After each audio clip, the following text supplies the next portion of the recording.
these were gangster rappers, Tell you right? Who came up in that era that Wesley pointed out in this early 90s, Biggie with Party and Bullshit, I think in 92. And then with the influence of Clive Davis via Puff Daddy, came to him with the offer. Who was a gay Jew, by the way? Who was a gay Jew.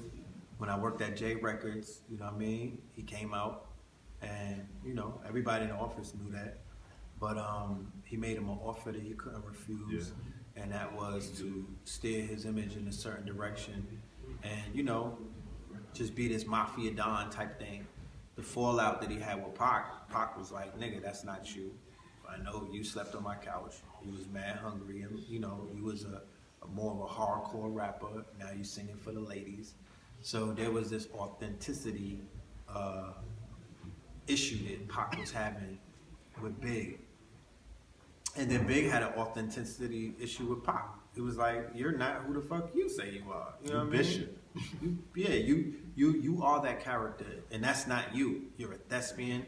You're a smart dude. You're conscious, playing hardcore. Why don't you just be yourself?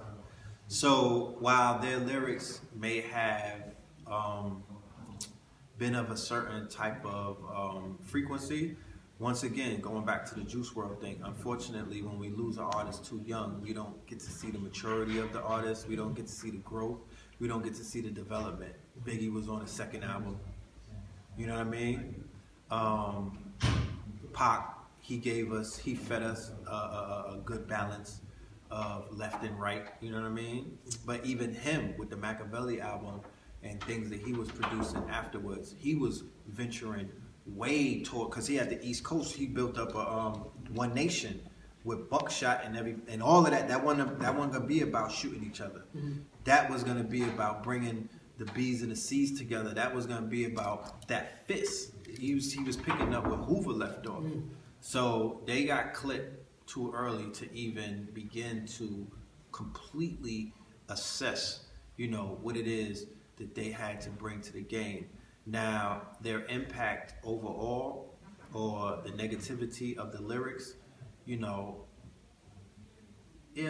was there. It was there.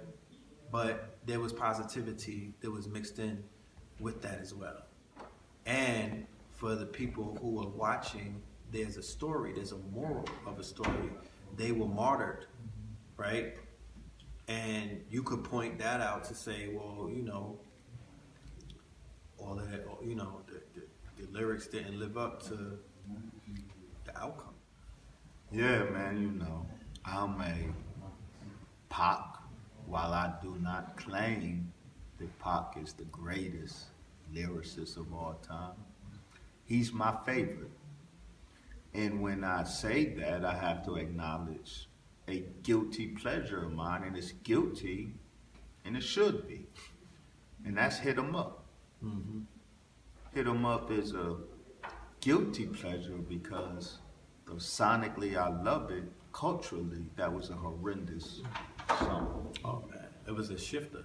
It was culturally horrendous. As a fan, a true blue fan of Pop, but Pop was a Gemini, June Gemini. I'm a June Gemini, so that conflict resident, I understand it. But I say that to say I cannot extract my favorite artist, Pop, from the process of the weaponization of hip hop any more than I can extract my favorite hip hop event, Chronic, from its role in weaponization of hip hop. With Biggie, who I also love, I have a piece. The history of the origin of Little Kim. That's a very important story when we talk about porn rap. That's right. And Biggie's role and Un Rivera's role, but above them, Julie Greenwald and Atlantic Records is really the origin of the porn rap that Little Kim innovated.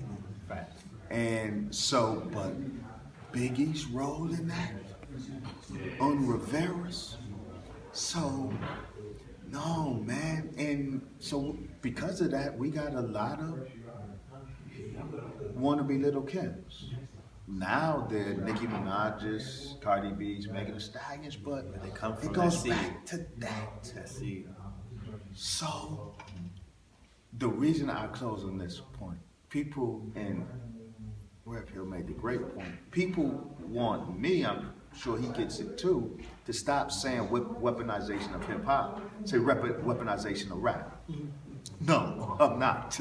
Because what I'm saying isn't limited to the lyrics of the MC. If the effect of the lyrics of the MC stayed in the lyrics of the MC, then I would say the weaponization of hip hop. But the lyrics of the MC, the beats of the producer, all of that has shaped the culture.